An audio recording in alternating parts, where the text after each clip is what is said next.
So good day mga boss, magandang araw sa inyong lahat. So ngayon, nandito tayo sa beta shop dahil maaga tayo nagbukas ngayon. Ayan, para makita natin yung mga beta natin ulit na dumating kagabi. Ayan mga boss, medyo masisigla na sila ngayon. Mas masigla sila ngayon kumpara kagabi. Ayan, dahil nga nakapagpahinga na sila ng maayos at napakain na rin natin sa kanila yung mga pagkain nila, no? Kaya medyo may energy na sila mag-flare. Ayan mga boss, meron tayo mga boss iba't ibang klaseng mga plakat.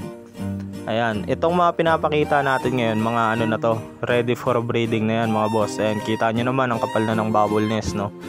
So yung mga FCCP natin karamihan regular size na at goods na yan for breeding, no?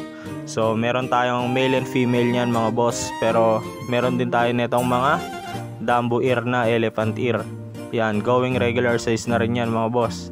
Pero pasok na rin yan sa regular size mga ganyang sukat. Ang gaganda ng tenga niyan mga boss, no? Tapos ito yung isa natin sa mga multi-Dumbo natin na molting pa.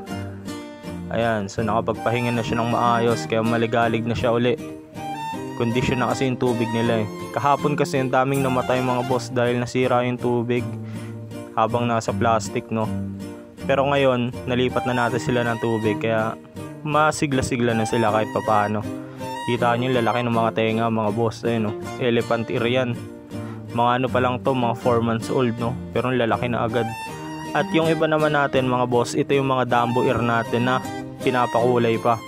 So marami kasi tayong mga multi-Dumbo na molding pa, no? Ayan, kaya hina-hard talisay natin sila. Mga ano na to mga goods na yung tenga nito mga boss. Kaso yung kulay nila hindi pa ganun ka okay, no? Kaya papagandahin pa natin to sila. Ayan, so magmumold pa naman tong mga to. Aantayin lang natin. Mahirap talaga magpakulay kapag multicolor. Ayan, so yung iba dito blue salamander, yung iba naman molting ng multi, no? So ayan mga boss, nilagyan natin sila ng talisay leaves kagabi. Ayan, inayos na natin yung linya ng mga Dumbo sa linya ng mga plakat lang, no?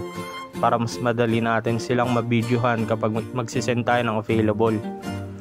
So dito naman mga boss, dito natin inilipat yung mga multicolor natin tsaka AOC na mga plakat, no? So itong mga to, mga going regular size na to sila. Yan, meron tayong ilang mga neon line, pero may mga ano lang yun, putsi-putsi, yung mismong green wala tayo nun mga boss, no? AOC, ganun lang. Tapos dito naman meron tayo na mga Dumbo na pinapakulay din, ayan, no? Ayan, naglalapat na yung kulay sa katawan nila ng pagiging multi nila. So sana mapalabas natin yan ng mas mabilis, no? Dahil napakatagal talaga kumulay, lalo pag multicolor, no? So sana lumabas yung mga kulay niyan dito sa ginagamit nating mga talisay, no?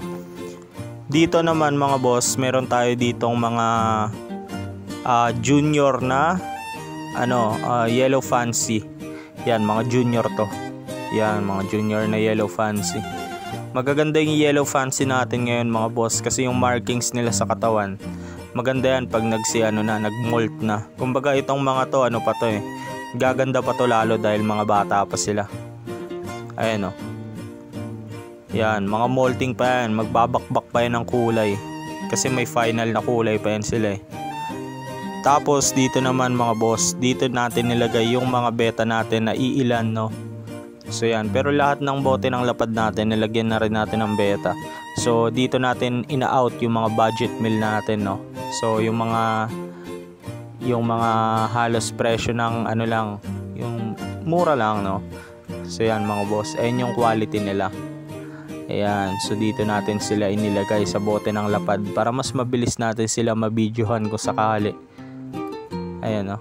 So meron tayo dito mga boss, white Dumbo, AOC, FCCP, mga ganyan. Tapos may ilang multi, no? Ganon na molting pa. Kaya dito sa mga bote ng lapad, ito yung mga presyo na budget meal lang, no? Yung mga napakita natin mga boss, halos kaparehas lang din naman ang presyo nito, pero may mga iilan dun sa mga Dumbo na medyo mas mataas lang ng presyo kumpara dito.